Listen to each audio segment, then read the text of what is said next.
നഗരസഭാ തെരഞ്ഞെടുപ്പിന് മുന്നോടിയായുള്ള LDF ജാഥ പര്യടനം തുടരുന്നു.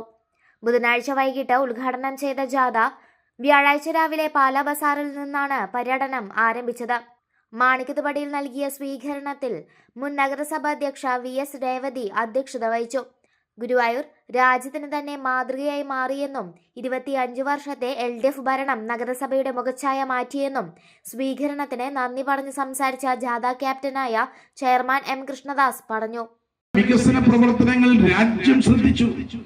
അതുകൊണ്ടാണ് 2022 ഒക്ടോബർ മാസത്തിൽ ഡൽഹിയിൽ വിളിച്ചു ചേർത്തൊരു സമ്മേളനത്തിൽ വെച്ച് ഇന്ത്യയിലെ 4000-ലധികം നഗരസഭകൾ പങ്കെടുത്ത ഒരു ശുചിത്വ മത്സരത്തിൽ ഗുരുവായൂർ നഗരസഭ ഇന്ത്യയിലെ 10 നഗരങ്ങളിൽ ഒരു നഗരമായി തിരഞ്ഞെടുക്കപ്പെട്ടത്.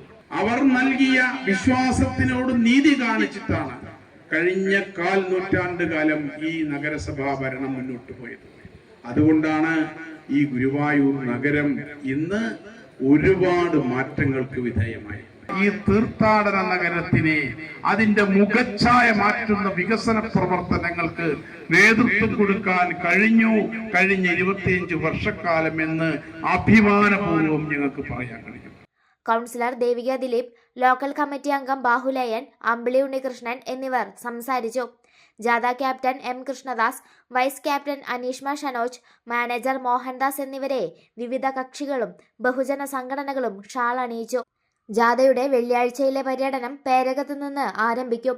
ശനിയാഴ്ച വൈകിട്ട് പടിഞ്ഞാറേ നടയിലാണ് സമാപനം. CPIM ജില്ലാ സെക്രട്ടറി KV അബ്ദുൾ ഖാദർ സമാപന സമ്മേളനം ഉദ്ഘാടനം ചെയ്യും.